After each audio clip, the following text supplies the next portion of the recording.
and welcome back, traders. Caroline Alizan here, graduate student of the Grok Trade Mentoring Program.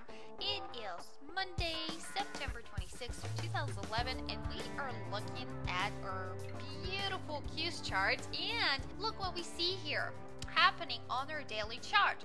As you remember, we are breaking out of that rising wedge formation that you see here on my chart between these two trend lines, the big one here in blue and then the lower one here in pink, which was acting as a pretty major area of support.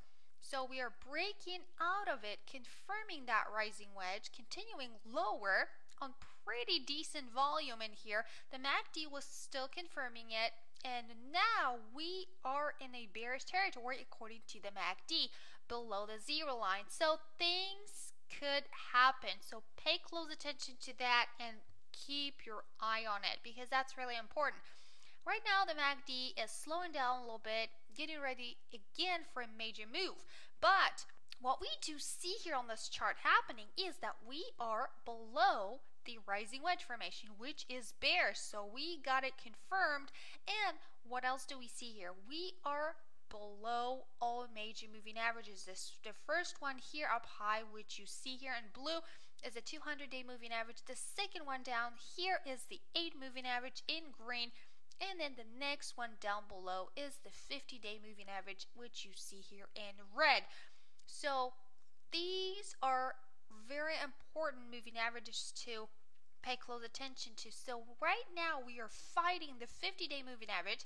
We are making our first higher high and higher low, which could be telling us that we could try to push it all the way up, at least to that upper area of resistance right here at the 55, about 55.30 mark, and then we could also try to hit the next moving average up here, which is the 8 moving average in green. So that is a significant area of resistance to pay close attention to at this point in time. So put a line in there and watch it really carefully once we get closer to it. So that's what you need to pay close attention to tomorrow.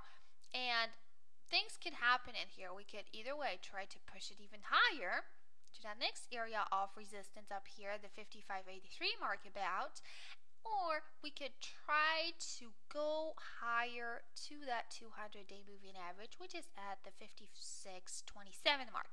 But if we do not break through the 55.30, then we could pull back down big time, crashing and burning, breaking through the low of September 22nd, which was at the 52.75. That is another key area to watch. Once we get close to this, and then once we break through it and continue to the downside, we could be in trouble. So again, put another line in here over the low of September 22nd, which was again the 52.75. So watch all of these areas here really carefully and keep an eye on all of them. Because they're really key areas of support and resistance. And also pay close attention to the MACD, because the MACD is below the zero line, slowing down a little bit, getting ready for a major move one way or the other. And also pay close attention to the volume and look for spikes in volume to confirm whatever is happening on our chart.